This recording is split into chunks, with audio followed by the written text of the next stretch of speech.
My dear students, आप लोग का स्वागत है हमारे YouTube channel Hindi study centre में। तो आज हम लोग पढ़ेंगे पॉलिनोमियल यानी बहुपद। और हाँ, यदि आप लोग को वीडियो पसंद हो तो हमारे चैनल को सब्सक्राइब और वीडियो को लाइक ज़रूर करें। तो बहुपद में सबसे पहले हम लोग समझते हैं कि बहुपद किसे कहा जाता है। हालांकि इसके बारे में हम लोग पिछली क्लासों में भी पढ़ चुके हैं। तो बहुपद होता क्या है कि वे बीजीय व्यंजक जिनके चरों का घातांक क्या हो, पूर्ण संख्या हो। जैसे मैं एक एग्जांपल ले लेता हूं। Suppose that 2x square plus 3x plus 4, यह मैंने एक बहुपद लिखा हुआ है। और इसमें ये जो x, y और z के टर्म में आते हैं इनको हम चर बोलते हैं। इनको क्या बोलते हैं? चर बोलते हैं। और ये जो है ये एक्स स्क्वायर का गुणांक कहलाएगा और ये 3x का गुणांक कहलाएगा और ये 4, तो ये अचर पद है। यह क्या है? अचर पद है। तो यहाँ पे हम चर का घात देखेंगे तो चर का घात क्या है? पूर्ण संख्या है। पूर्ण संख्या पता है ना? पूर्ण संख्या किसे कहते हैं? पूर्ण संख्या जो 0 से स्टार्ट होता है, 0 से स्टार्ट होता है और कहाँ तक? इनफाइनाइट तक जाता है, इसे हम पूर्ण संख्या कहते हैं। यानी वैसे बीजीय व्यंजक जिनमें चरों का जो पावर होता है वह क्या हो? पूर्ण संख्या हो, क्या कहलाता है? बहुपद कहलाता है। बस इतना ही। अब बहुपद को हम लोग पदों के आधार पर भी बांटे थे, एक पदीय बहुपद, द्विपदी बहुपद, त्रिपदी बहुपद। हाँ, और घातों के आधार पर भी हम बहुपद को बांट सकते हैं। जैसे अब रही बात कि बहुपद की घात कहते किसे हैं, तो ये मैंने एक बहुपद लिखा हुआ है और इस बहुपद में मैं चर के ऊपर देखूंगा, जिस चर के ऊपर सबसे ज्यादा पावर होगा उसी को मैं बहुपद की घात कह दूंगा। बहुपद के अंदर चर के ऊपर जो मैक्सिमम पावर मिलेगा उसी को क्या कहा जाएगा? बहुपद की घात। यानी ये जो बहुपद लिखा हुआ है मैंने, इसका घात क्या है? 2 है। इसी तरीके से एग्जाम्पल के तौर पे मैं एक और बहुपद ले लेता हूँ, 3x³ plus 4x square plus 2x plus 4। इसमें मैं चर पे देखूंगा, यहाँ पे पावर 1 है, यहाँ पे 2, यहाँ पे 3। तो चर पे सबसे मैक्सिमम पावर कितना है? अधिकतम घात वो है 3। तो अतः बहुपद की घात क्या होगी? 3 होगी। तो आप लोग समझ चुके होंगे कि बहुपद का घात किसे कहते हैं। अब रैखिक बहुपद, वे बहुपद जिसका घात 1 हो, वे बहुपद जिनका घात क्या हो? 1 हो, क्या कहलाता है? रैखिक बहुपद कहलाता है। जैसे एग्जांपल के तौर पे समझते हैं। सपोज दैट हमने 2x प्लस 3 ले लिया। यह क्या है? इस चर का घात देखेंगे तो चर का घात क्या मिलेगा? 1 मिलेगा। और वे बहुपद जिनमें चरों का घात क्या हो? 1 हो, क्या कहलाएगा? रैखिक बहुपद कहलाएगा। यानी वे बहुपद जिसका घात 1 हो रैखिक बहुपद कहलाएगा। बस। और रैखिक बहुपद का जो व्यापक रूप होता है वो होता है ax प्लस b। इस बात को आप लोग दिमाग में बिठाए रखें। क्या होता है? रैखिक बहुपद का जो व्यापक रूप होता है वो होता है ax प्लस b। और इस तरीके से हम लोग ज्यादा चर्चा करेंगे हम लोग द्विघात बहुपद पे। तो समझते हैं द्विघात बहुपद किसे कहते हैं। वह बहुपद जिसका घात कितना हो? 2 हो। वह बहुपद जिसका घात 2 हो उसे द्विघात बहुपद कहते हैं। जैसे कि अभी हमने ये लिखा हुआ था, ये जो ऊपर वाला एग्जांपल है, इस पे देखिए, इस बहुपद का घात कितना है? यानी सबसे चर पे जो सबसे अधिकतम घात है वो 2 है। तो बहुपद की घात 2 हुई और इसे ही हम द्विघाती बहुपद कहेंगे। हम लोग इसके बारे में थोड़ा सा चर्चा करेंगे विस्तार से। जाहिर सी बात है, आप समझ चुके होंगे कि त्रिघात बहुपद वह बहुपद जिसका घात क्या हो? 3 हो। अब हम लोग समझेंगे द्विघात बहुपद के बारे में। तो जाहिर सी बात है, 4 घात वाला बहुपद द्विघात बहुपद कहलाता है। जैसे एग्जाम्पल के तौर पर इसे समझ लें। यह जो बहुपद है वो 4 घातों वाला है, अतः इस बहुपद को हम कह सकते हैं द्विघात बहुपद।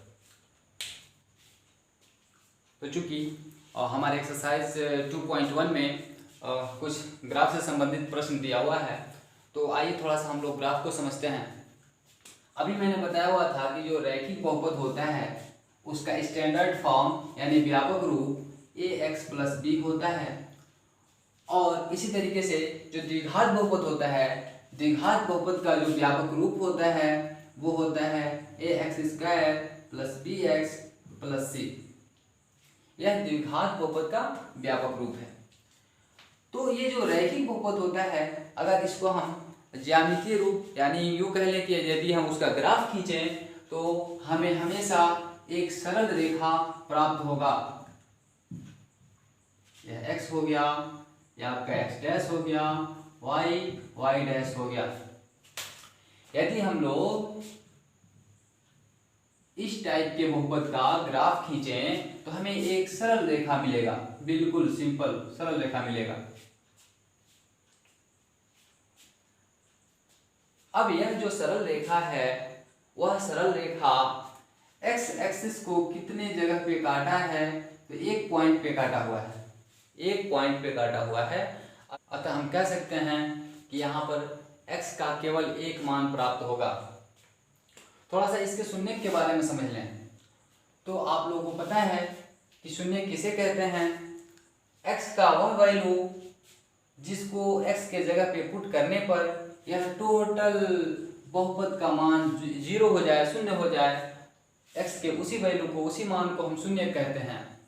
जैसे शून्य कैसे निकाला जाएगा, तो ax + b बराबर हम 0 पुट कर देंगे तो x बराबर क्या मिलेगा हमको। चलिए ax बराबर देखते हैं, b को उधर ट्रांसफर कीजिए, -b होगा, और a मल्टीप्लाई में उधर जाके डिवाइड में होगा, तो x = हो जाएगा -b/a। यह होगा रैखिक बहुपद के लिए शून्य निकालने का फार्मूला।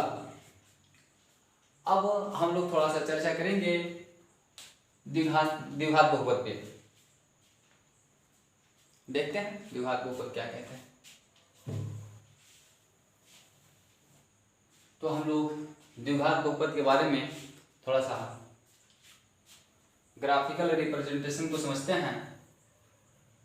अभी मैंने कुछ देर पहले बताया हुआ है कि शून्यक होता क्या है, तो शून्यक x का मान ही होता है। शून्यक x का मान ही होता है। x का वह मान होता है जो पुट करने पर टोटल वैल्यू क्या मिल जाए, 0 मिल जाए, उसे हम शून्य कहते हैं। तो अब देखिए, अब यहाँ पर जो द्विघाती बहुपद होता है, इस द्विघाती बहुपद का जो ग्राफ मिलता है वह कुछ इस टाइप का मिलता है, परवलय। इसको हम पैराबोला यानी परवलय कहते हैं। मुंह या तो नीचे की तरफ खुला होगा या ऊपर की तरफ खुला होगा। यह मुंह नीचे और ऊपर की तरफ खुला होना यह डिपेंड करता है कि जो a है वह 0 से बड़ा है या 0 से छोटा है। हालांकि हमको इतना गहराई से डीपली नहीं देखना है अभी। तो हम लोग सबसे पहले ग्राफ को समझते हैं। तो पहले ग्राफ में क्या है, पहले ग्राफ में जो यह परवलय है वो x एक्सिस को दो बिंदुओं पर प्रतिच्छेद किया है, दो बिंदुओं पर प्रतिच्छेद किया है। अतः x का 2 शून्यक निकलेगा। यहाँ पर x का कितना, 2 मूल निकलेगा। यहाँ भी वही कहानी, यहाँ भी ये जो पैराबोला है वह x एक्सिस को 2 बिंदु पे इंटरसेक्ट किया है यानी कट किया है। तो वहाँ यहाँ भी शून्यक 2 शून्यक निकलेंगे।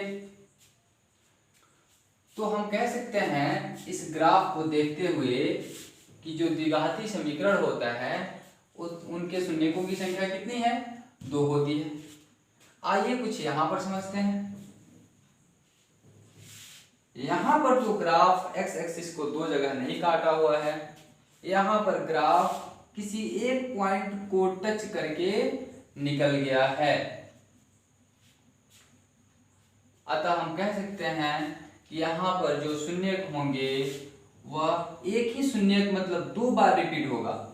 एक ही शून्य 2 बार रिपीट होगा, अतः शून्य की संख्या एक ही होगी। हम क्या बोलेंगे, यहाँ पर शून्य की संख्या एक ही होगी, मतलब एक ही शून्य 2 बार रिपीट होगा। एग्जाम्पल के द्वारा इसको हम समझेंगे, आगे एक्सरसाइज के अंदर मतलब एक्सरसाइज जब पढ़ेंगे उसी दौरान इसको समझ लेंगे। और यहाँ पर देखिए, यहाँ पर जो परवलय है वह परवलय एक्स एक्सिस को कहीं भी नहीं काटा है, यानी कहीं भी इंटरसेक्ट नहीं किया है, अतः यहाँ पर कोई शून्य मिलेगा ही नहीं, यहाँ पर कोई शून्य नहीं मिलेगा। यानी आप समझ चुके होंगे कि यह जो रेखा है, यह रेखा एक्स एक्सिस को जितने बिंदुओं पे काटे शून्यों की संख्या उतनी ही होगी। यदि टच करके निकल जाए तो शून्य की संख्या एक होगी। तो चलिए हम लोग प्रश्नावली 2.1 का पहला क्वेश्चन देखते हैं, पहला सवाल देखते हैं। तो पहला सवाल में क्या कह रहा है कि किसी बहुपद p ऑफ x के लिए y बराबर p ऑफ x का ग्राफ नीचे आकृति में दिया गया है। p ऑफ x के शून्यों की संख्या ज्ञात कीजिए। तो शून्यों की संख्या ज्ञात करने के लिए मैं पहले ही बता चुका हूं कि रेखा x लाइन को टच करना चाहिए। अब यहाँ पे देखिए, जो पहला ग्राफ है, इस पहले ग्राफ में ये जो रेखा है, यह रेखा x अक्ष को एक भी बिंदु पे प्रतिच्छेद नहीं कर रहा, इसलिए p ऑफ x के शून्यों की संख्या कितनी होगी, शून्यों की संख्या 0 होगी। लिखेंगे आप लोग, चूंकि रेखा x अक्ष को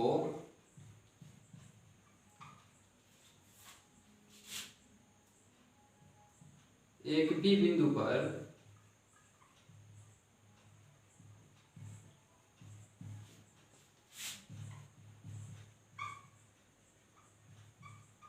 प्रतिच्छेद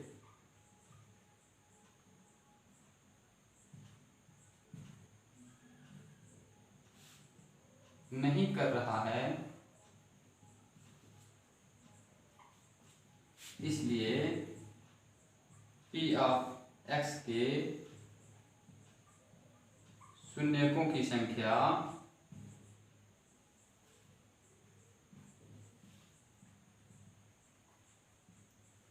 बराबर 0। यहाँ पर दूसरा ग्राफ देखते हैं। दूसरा ग्राफ जो है, इसमें यह रेखा x अक्ष को एक बिंदु पे प्रतिच्छेद कर रही है, तो शून्य की संख्या 1 होगी। तो यहाँ पे लिखेंगे, यहाँ पे लिखते हैं, चूंकि रेखा x अक्ष को एक बिंदु पर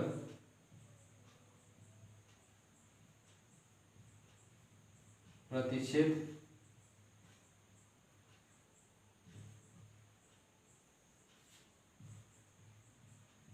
करता है, इसलिए p ऑफ x के शून्यों की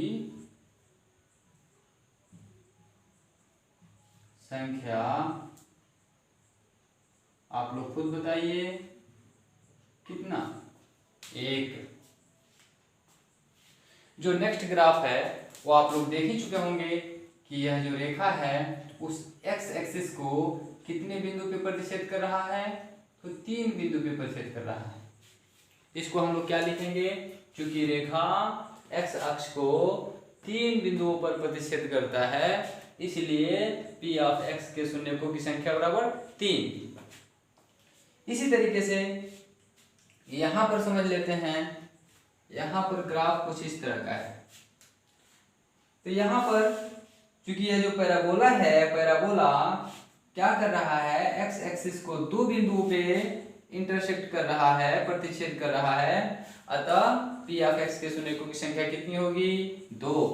यहाँ पर देखिए, यहाँ पर रेखा x एक्सिस को, x अक्ष को 4 बिंदुओं पे प्रतिच्छेद कर रहा है, अतः p ऑफ x के शून्यों की संख्या बराबर 4।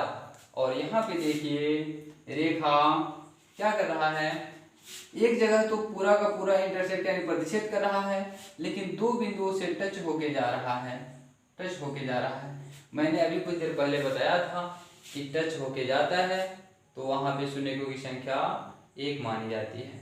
यानी यहाँ पर 1, 1 और 1, तो कुल कितना शून्य हो गया? यहाँ पर पी ऑफ एक्स के शून्यों की संख्या 3 हो गई। यहाँ पे आप लोग कह सकते हैं कि चूंकि रेखा एक बिंदु को तो प्रतिच्छेद कर रहा है परंतु दो बिंदुओं को स्पर्श करके जा रहा है, इसलिए पी ऑफ एक्स के शून्यों की संख्या बराबर 3। इस तरीके से आप लोग इसे कंप्लीट कर लें। तो प्रश्नावली 2.1 का जो पहला सवाल है वो है निम्न द्विघात बहुपदों के शून्य ज्ञात कीजिए और शून्यकों तथा गुणांकों के बीच के संबंध की सत्यता की जांच कीजिए। तो ये सत्य सत्य द्विघात बहुपद दिया गया है, हमें इनका शून्यक निकालना है और फिर शून्यक तथा गुणांकों के बीच क्या करना है, संबंध की सत्यता की जांच करनी है। तो सबसे पहले हम लोग पहला सवाल उठाते हैं। पहला सवाल क्या है? X square minus 2x minus 8, x square minus 2x minus 8। इसका शून्यक निकालने के लिए क्या करते हैं? तो शून्यक निकालने का तरीका देख लीजिए। शून्यक निकालने के लिए सबसे पहले हम लोग जो एक्स स्क्वायर का गुणांक होता है, अभी यहाँ पर एक्स स्क्वायर का किसी चीज़ में गुणा नहीं है। अगर एक्स स्क्वायर का किसी चीज़ में गुणा नहीं होता है तो वहाँ पे गुणांक 1 माना जाता है। क्या माना जाता है? 1 का गुणा है, हालांकि हर जगह 1 का मल्टीप्लाई होता है। तो यहाँ पर जो एक्स स्क्वायर का गुणांक है इससे हम अचर पद में क्या कर लेते हैं? गुणा कर लेते हैं। तो एक्स स्क्वायर का गुणांक 1 रहा और अचर पद हमारा 8 है। गुणा करके कितना मिला? 8 मिला। अब इस 8 का जितना भी फैक्टर है, जितना गुणनखंड है, सारा गुणनखंड हम कर देंगे। तो देखते हैं, एक तो पहला गुणनखंड होगा 1 गुणे 8 होगा, दूसरा होगा 2 गुणे 4 और तीसरा बस यही है। अब हम लोग जाते हैं इस चिन्ह पे। यहाँ पे जो चिन्ह है, अगर माइनस है तो घटाने पर, अगर प्लस है तो जोड़ने पर। तो घटाने पर क्या? तो 2 आना चाहिए, 2।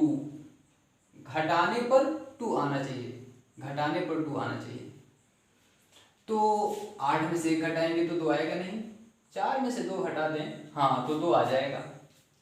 अब देखिए, अब हम इसको सॉल्व करते हैं। एक्स स्क्वायर बट -2 लाना है, -2 लाना है। तो 4 में से 2 घटाएं तो -2 आएगा नहीं, 2 में से 4 घटाना पड़ेगा।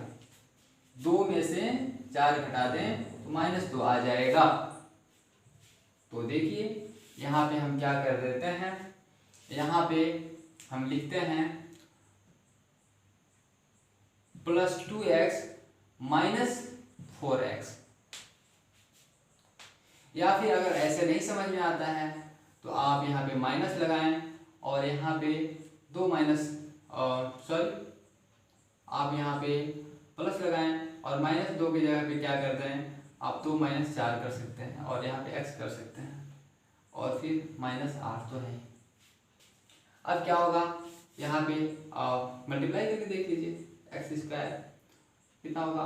+2x होगा और माइनस प्लस माइनस माइनस और x 4x हो जाएगा, -4x होगा, -8। अब भी वही है, 4x में से 2x हम माइनस करेंगे, कम करेंगे तो -2x बचेगा ना यहाँ पे। अब क्या करते हैं, अब हम लोग इन दोनों में कॉमन देखते हैं।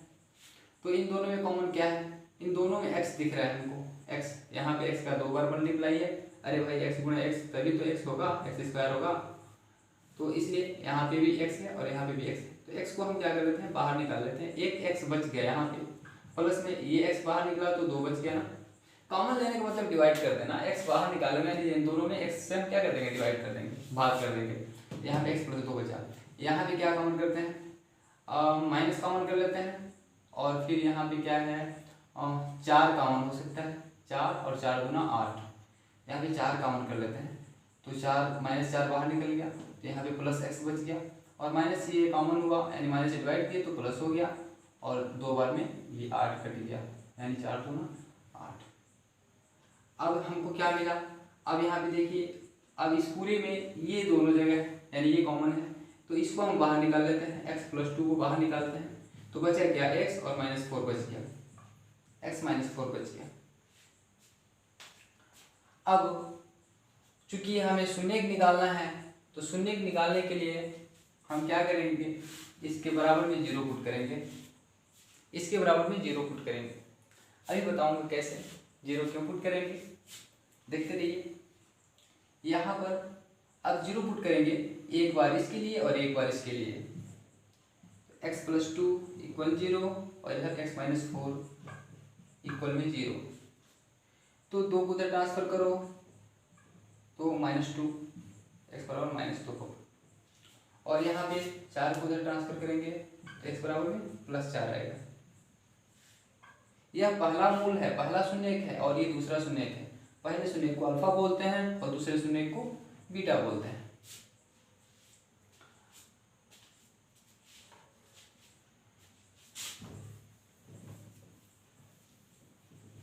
समझिए यहाँ पर मैंने 0 क्यों पुट किया, क्योंकि ये हमने इसी को सॉल्व किया तो हमें इतना मिला x प्लस 2 x माइनस 4, यानी x प्लस 2 और x माइनस 4 हमें इतना को सॉल्व करके मिला हुआ है। शून्य कहते किसे हैं, तो x का वह मान जिसको इसमें पुट कर दें तो टोटल वैल्यू क्या हो जाए, 0 हो जाए। तो या तो हम इसे 0 कर दें तो यह टोटल वैल्यू 0 मिल जाएगा, यानी इसके बराबर 0, या फिर इसे 0 कर दें तो भी ये टोटल वैल्यू 0 होगा, यानी इसके बराबर 0 मिलेगा। यानी दोनों के जगह पे हम अलग अलग 0 कर सकते हैं, यानी दोनों की जगह पे हम अलग अलग 0 ले सकते हैं शून्य के लिए। उम्मीद है समझ चुके होंगे। अब देखते हैं, अब हमें सत्यता की जांच करनी है। सत्यता की जांच, तो सत्यता की जांच करने के लिए सबसे पहले मैं आप लोगों को बता दूं, ये जो मूल दिख रहे हैं, जो शून्यक दिख रहे हैं, इन शून्यकों का योग जो होता है यानी अल्फा प्लस बीटा, वो हो जाता है -b/a, -b/a। अब b क्या है, तो b देख लीजिए, हमने जो लिखा हुआ था स्टैंडर्ड फॉर्म द्विघात समीकरण का, ax² + bx + c, ये लिखा हुआ था। तो b क्या है, तो x का गुणांक कोफिशिएंट है, x का गुणांक है, यानी इस सवाल में x का गुणांक कितना है, तो -2 है। -2 ये माइनस तो ऑलरेडी फार्मूले का है, और -2 यहाँ पे x का गुणांक मिलेगा। अरे भाई यहाँ पे प्लस करके यहाँ पे माइनस करते हैं तो भी वही बात ना, प्लस माइनस माइनस, ये चीज होगी। ये क्या है, तो x² का गुणांक है, x² का गुणांक है, देख लीजिए x² का गुणांक। तो यहाँ पे x² का गुणांक कितना है, 1 है, तो एक जगह पे एक पुट करेंगे। तो देखते हैं, ये तो रहा हमारा फार्मूला, अल्फा प्लस बीटा क्या होना चाहिए, -b/a के बराबर होना चाहिए, तब हम लोग कहेंगे ये क्या है, मतलब तब हम लोग सत्यता की जांच कर पाएंगे। किसके किसके बीच, मूलों और गुणांकों के बीच, यानी शून्यकों और गुणांकों के बीच। तो 2 शून्यकों निकला, अल्फा कितना निकला -2 प्लस बीटा कितना निकला 4 निकला, बराबर देखते हैं माइनस, और b कितना है, तो b है -2, a कितना है, अरे भाई 1 है, 1 का मल्टीप्लाई हुआ है। देखते हैं दोनों पक्ष बराबर आता है कि नहीं, तो 4 में से 2 कम कर दीजिए, 2 हुआ, और माइनस माइनस प्लस 2/1 यानी 2, सत्यापित किया गया ये। अब दूसरा है alpha into beta equal to होता है c/a, अल्फा इंटू बीटा यानी दोनों मूलों का आप गुणा कर दीजिए तो मूलों का गुणनफल क्या मिलता है, c/a के बराबर होता है। तो c क्या है पता है, अचर पद, और a क्या है, x² का गुणांक है ना। तो अल्फा इंटू बीटा, अल्फा कितना है -2 और बीटा 4 है, -2 × 4 किसके बराबर होना चाहिए, c/a के। अब चलते हैं, इसमें c क्या है, -8 है, क्योंकि इसको प्लस करेंगे माइनस करेंगे, प्लस माइनस माइनस, फिर वही बात वही कहानी, इसलिए क्या है, c मिला हमें -8, और ये तो पता ही है 1 होगा, यानी 4 दूना 8 माइनस 8 इधर और माइनस 8 इधर, दोनों तरफ बराबर आ गया। सत्यापित कर दिया गया, सत्यापित। नोट करें इसे, नेक्स्ट सवाल बताता हूँ। तो हमारा पहले का जो दूसरा है वो दूसरा क्या कह रहा है, पहला तो कंप्लीट, अब दूसरा क्या कह रहा है, दूसरा देखते हैं। 4s square minus 4s square minus 4s plus 1। अभी मैंने बताया आप लोगों को, अभी क्या बताया कि क्या करते हैं हम लोग, जो एस स्क्वायर है नहीं, या इसे कंपेयर करेंगे, एक्स स्क्वायर का जो कोएफिशिएंट होता है उसका हम लोग अचर पद में क्या करते हैं, मल्टीप्लाई करते हैं, गुणा करते हैं। यानी एस स्क्वायर का जो गुणांक है 4, उसका हम लोग अचर पद में सबसे पहले गुणा करेंगे, यानी 4 गुणे 1 करेंगे, बराबर कितना मिला, 4 मिला। इसका जितना भी गुणनखंड संभव है हम कर लेते हैं पहले। तो कितना गुणनखंड, 1 गुणे 4 और फिर 2 गुणे 2, यही 2 गुणनखंड होंगे। अब क्या करते हैं, अब इस चिन्ह के ऊपर जाते हैं, यहाँ पे देखते हैं प्लस, प्लस यानी जोड़ने पर क्या आना चाहिए, -4 आना चाहिए। जोड़ने पर क्या आना चाहिए, हाँ मतलब 4 आना चाहिए। तो इसको जोड़ देते हैं, कितना होगा, 2 2 4 होगा, तो 2 + 2 कितना 4 मिलेगा, है ना। अगर दोनों को माइनस कर लेते हैं तो भाई -4 मिल जाएगा, कोई मुश्किल नहीं है। तो ये तो बिल्कुल सिंपल है। यहाँ पे 4s स्क्वायर लेंगे और यहाँ पे -2s कर देते हैं, -2s ऑलरेडी आ जाएगा, ऐड करेंगे 4s और +1 आ जाता है। और उसके बाद से हम लोग इसमें क्या कॉमन करते हैं, s दोनों में दिख रहा है, 2 भी दिख रहा है, यहाँ पे 2 गुणे 2 है और यहाँ पे 2 है, तो 2s कॉमन करते हैं हम लोग। तो 2s कॉमन करते हैं तो क्या मिलता है हमको, यहाँ पे 2 गुणे 2, यानी 2 से भाग करेंगे तो 2 बचेगा ही, s से भाग करेंगे s भी बच जाएगा, -2s दोनों बाहर निकल गया, 1 बचा। यहाँ पे माइनस कॉमन करते हैं, यहाँ पे तो क्या 1 कॉमन करते हैं, कुछ भी नहीं है 1 के सिवा दोनों में। तो यहाँ पे क्या होगा, 1 कॉमन करेंगे तो माइनस भी कॉमन कर लिया हमने 2s प्लस में, और माइनस कॉमन किया यानी ये माइनस हो जाएगा। देख लीजिए, माइनस गुणे माइनस प्लस हो जाता है, माइनस गुणे प्लस माइनस हो जाता है। अब क्या करते हैं, इन दोनों में कॉमन क्या है, 2s - 1 है, तो 2s - 1 को हम लोग बाहर निकालते हैं, तो यहाँ पे क्या बचा, 2s बचा, तो 2s बचा और यहाँ पे -1 बचा। अब शून्य निकालना है तो बराबर में 0 पुट करेंगे, फिर क्या मिलेगा, 2s - 1 इक्वल में 0, और यहाँ भी 2s - 1 इक्वल में 0 पुट करेंगे, तो यहाँ पे क्या मिलेगा, यहाँ पे 2s इक्वल टू में 1 को ट्रांसफर कीजिए, +1 होगा, s इक्वल टू होगा 1/2, क्योंकि 2 का मल्टीप्लाई उधर जाके डिवाइड। यहाँ भी वही कहानी, यहाँ पर देखिए सेम मूल निकला, सेम मूल निकला, है ना, यानी वही पैराबोला जो टच करके निकल गया, वही पैराबोला जो टच करके निकल गया। अतः आप इसको क्या बोल सकते हैं, अल्फा बोल सकते हैं, और इसको आप बीटा बोल सकते हैं। सत्यता की जांच करने के लिए क्या करेंगे, हमें पता है alpha plus beta equal to -b/a होता है। तो अल्फा प्लस बीटा यानी हाफ प्लस हाफ को जोड़ दीजिए, तो हाफ प्लस हाफ क्या होना चाहिए, -b/, यानी -b कितना है, तो b है यहाँ पर -4। b क्या होता है, s मतलब x का गुणांक होता है, तो x का गुणांक कितना होगा, -4 होगा, और भाई में a कितना है, तो a भी है 4। हाफ और हाफ को जोड़िएगा 1 हो जाएगा, अरे भाई आधा आधा एक ही ना होगा, और यहाँ पे माइनस माइनस प्लस 4/4 ट्यू यानी 1 मिलेगा उधर भी आपको, 1 इक्वल टू 1, ये भी हो गया। अल्फा डॉट बीटा कीजिए, सिवाय ये होता है, अल्फा क्या है दिख रहा है, बीटा भी दिख रहा है आपको, 1/2 मल्टीप्लाई बाई 1/2, सी कितना है पता है आपको, देखते हैं यहाँ से, सी कितना है 1 है, तो 1, और ए कितना है 4 है, तो 1 का मल्टीप्लाई कीजिए 1, 2 का मल्टीप्लाई 4 होगा, 1/4 ट्यू, ये भी हमारा सत्यापित हो गया। इसे भी नोट कर ले, नेक्स्ट सवाल बताता हूँ।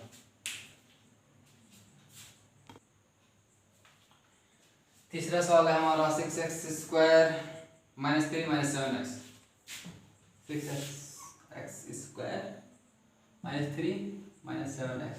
तो ये भाई तो उल्टा पुल्टा दे दिया ना, तो इसको हम सीधा करेंगे सबसे पहले 6x स्क्वायर, और चूंकि हमें इस फॉर्म में लाना है x square plus b x plus c, तो एक्स स्क्वायर हो गया और उसके बाद से प्लस बी एक्स में लाएंगे ना, तो इसको हम आगे लिखते हैं प्लस लिख लिया माइनस 7x, और यहाँ पे सी को लास्ट में लिखे जाते हैं 3।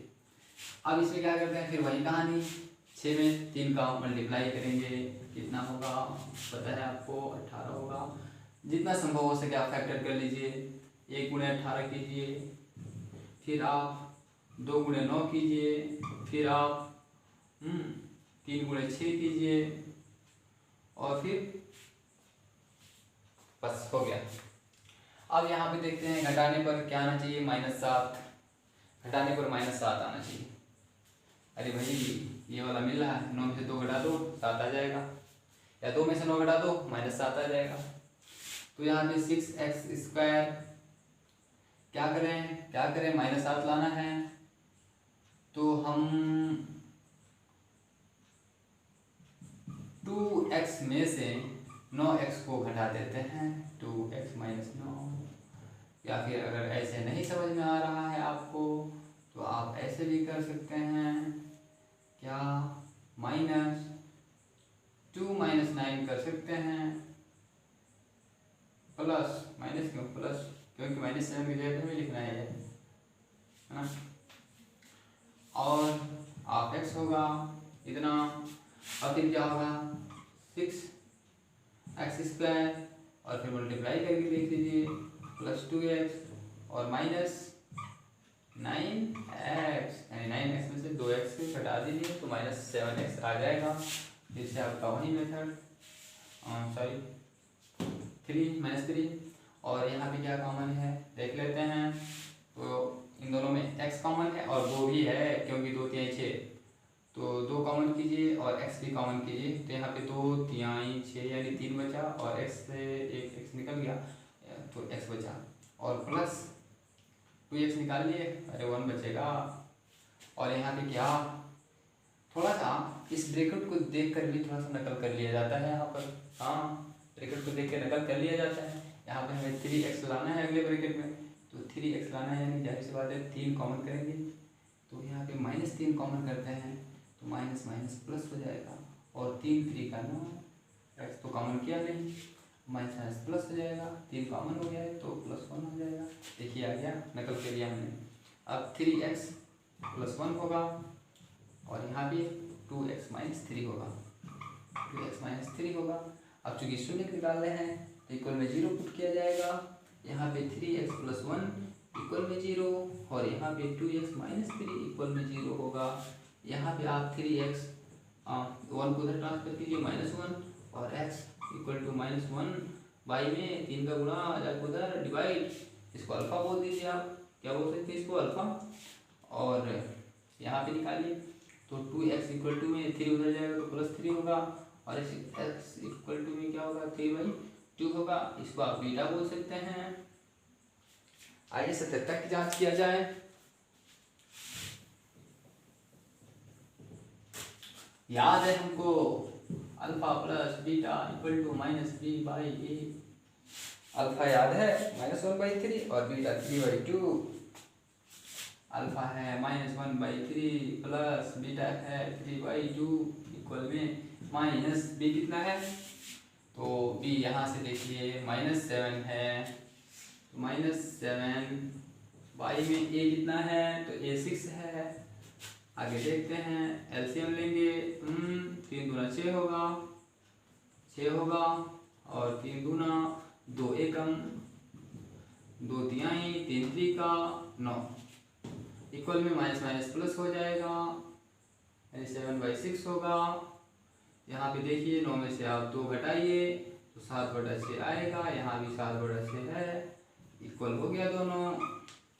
अल्फा डॉट बीटा करके देखते हैं, c/a होता है, अल्फा डॉट बीटा कितना होगा -1/3 डॉट 3/2 इक्वल में c/a होना चाहिए, तो c देखिए कितना है -3, c/a और a है 6, यानी -3/6 होना चाहिए।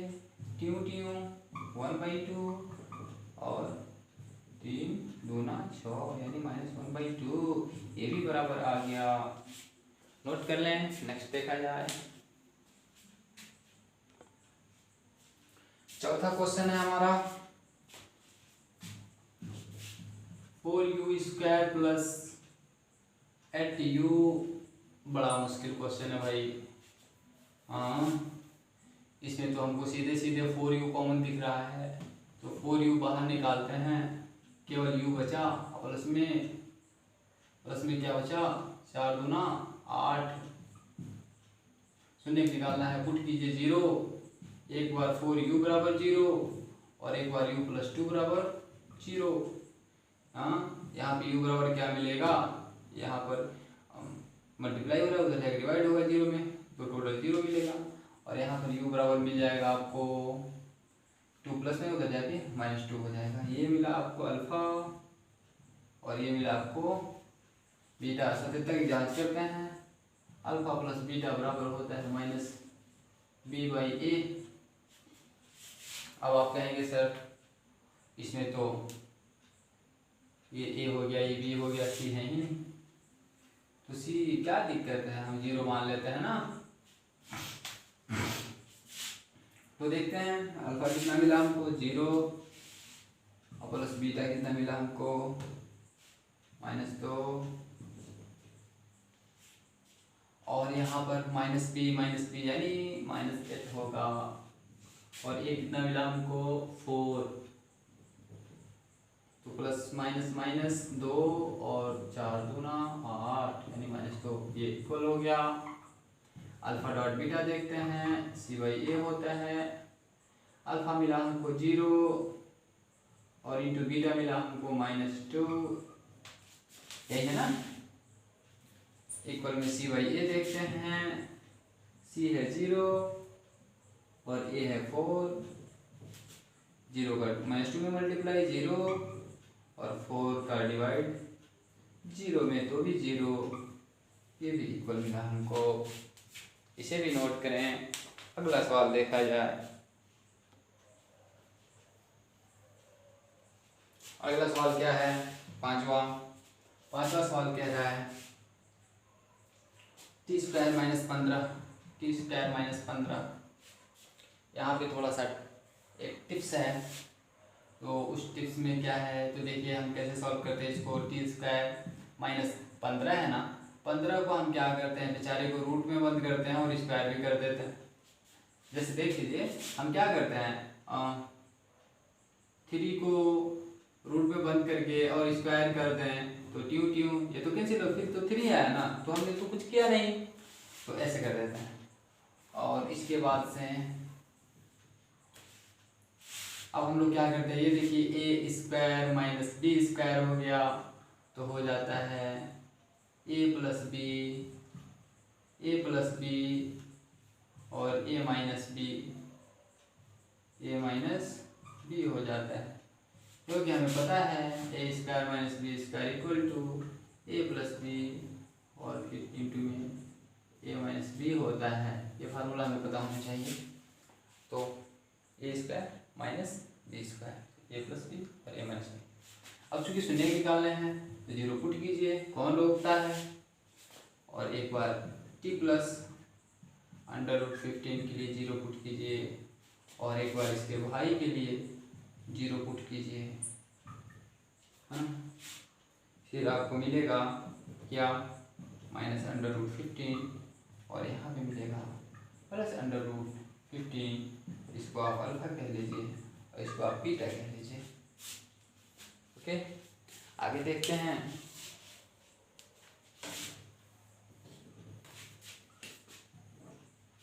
सत्यता की जांच में क्या, alpha plus beta equal -b/a। Alpha क्या मिला -15 और प्लस बीटा क्या मिला +√15 मिला, और b कितना है। अब यहाँ पे देखिए, यहाँ पर तो कंपेयरिंग फिगर है, तो एक एक्स स्क्वायर वाला टर्म मिलेगा और एक अचर पद वाला यानी सी वाला टर्म मिलेगा। तो ये जो सी वाला टर्म है इस बेचारे को उठा करके थोड़ा सा हम किनारे कर दे रहे हैं इधर। अब रही बात एक्स वाला टर्म नहीं मिल रहा है हमको, तो क्या दिक्कत है, हम एक्स लिख देते हैं और उसका कोफिशिएंट 0 कर देते हैं, फिर तो 0 ही हो गया और यहाँ पे प्लस कर देते हैं। अब ये हो गया, सॉरी एक्स नहीं लिखेंगे हम टी लिखेंगे, क्योंकि यह बहुपद टी में है, टीचर में बहुपद है। तो यहाँ पे देखिए कंपेयरिंग कर लीजिए, ए एक्स स्क्वायर यानी 1 t² प्लस बी एक्स यानी 0 इंटू टी और प्लस सी यानी सी कितना -15 आ गया। अब यहाँ से आप कंपेयरिंग कर सकते हैं, माइनस बी कितना है 0 मिला, -0 अपन में a कितना है 1 है, t² का गुणांक 1 है, तो यहाँ पे टीयू 0 और यहाँ भी -0 0 भाग दीजिए 0 ही होगा। और इस तरीके से अल्फा डॉट बीटा निकालिए, सी बाई ए होता है, तो अल्फा क्या है -15, बीटा है +15 यानी -15 गुणे +15 बराबर सी कितना दिख रहा है आपको, तो -15 दिख रहा है और ये तो 1 दिख रहा है ना। यहाँ पे देखते हैं प्लस माइनस माइनस होगा है ना, और -15 का गुणा कीजिएगा तो -15 का होल स्क्वायर हो जाएगा और -15 ऑलरेडी यहाँ पे है, टीयू यानी -15 इक्वल में -15। 77 की जांच हो गई, ये भी इक्वल आ गया, नोट करें। अब हम लोग देखेंगे क्वेश्चन नंबर 6 क्या है, तो 3x² -x -4 क्या करेंगे, वही कहानी 3 गुणा 4 वाली, तो 3 गुणा 4 कितना 12, 1 गुणे 12, 2 गुणे 6, 6 गुना 12, 3 गुणे 4, 4 तिया 12, घटाने पर -1 आना चाहिए, क्योंकि यहाँ पे 1 है ना इसलिए, तो -1 आना चाहिए। तो देख लीजिए 4 में से 3 घटाइए, नहीं 3 में से 4 घटाइए तब -1 आएगा। तो हम 3x² और फिर 3x -4x -4, 4x में से 3x घटा दीजिए तो -1 बच जाएगा। अब देखिए दोनों में कॉमन, इसमें 3 भी है और x भी है, तो 3x बाहर निकालेंगे, केवल x बचेगा और यहाँ पे 1 बचेगा क्योंकि 3x बाहर आ गया। माइनस कॉमन कीजिए, इनमें क्या 4 कॉमन है, इनमें से 4 कॉमन कीजिए, बेचारा +x बचेगा और +1 बचेगा, दोनों में x +1 दिख रहा, तो कॉमन कर लीजिए, 3x और माइनस में 4 होगा, इक्वल में 0 पुट कीजिए शून्य निकालने के लिए, एक बार x +1 बराबर 0 और एक बार 3x - 4 बराबर 0, 1 को ट्रांसफर कीजिए, x बराबर -1 जिसको आप अल्फा कहेंगे, और यहाँ पे 3x बराबर होगा 4 को उधर भेजिए +4 और 3 को डिवाइड में, x बराबर 4/3 होगा। इसे आप क्या कहेंगे, बड़े सुंदर सुंदर आप इसे बीटा कहेंगे। आइए देखते हैं आगे क्या होता है। सत्यता की जांच अल्फा प्लस बीटा, इस बेचारे बीटा को ठंडा लग रहा है, यहाँ पे अल्फा प्लस बीटा यानी अल्फा क्या मिला -1 और बीटा मिला 4/3, -1 + 4/3 इक्वल में माइनस बी कितना है, तो बी है तो -1 ना, बी तो -1 है तो -1 बी हो जाएगा, और ए कितना है 3 दिख रहा है तो 3 हो जाएगा, और यहाँ पे 3 1 का LCM 3 ही होगा, और 1 3 3 3 एकम 3 -3 +3 3 ड्यू एक बचेगा, एक से ऊपर 4 में मल्टीप्लाई तो 4 ही होगा, माइनस माइनस प्लस 1/3, यहाँ भी 4 में से 3 कम कीजिए तो 1 बचेगा, 1/3 और यहाँ भी 1/3।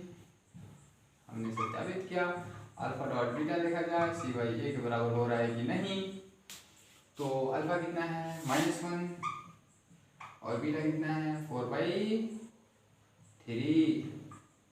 c कितना है -4 बाई a कितना है 3, माइनस का मल्टीप्लाई कीजिए, -4/3 और -4/3, ये भी बराबर आ गया, सत्यापित हो गया।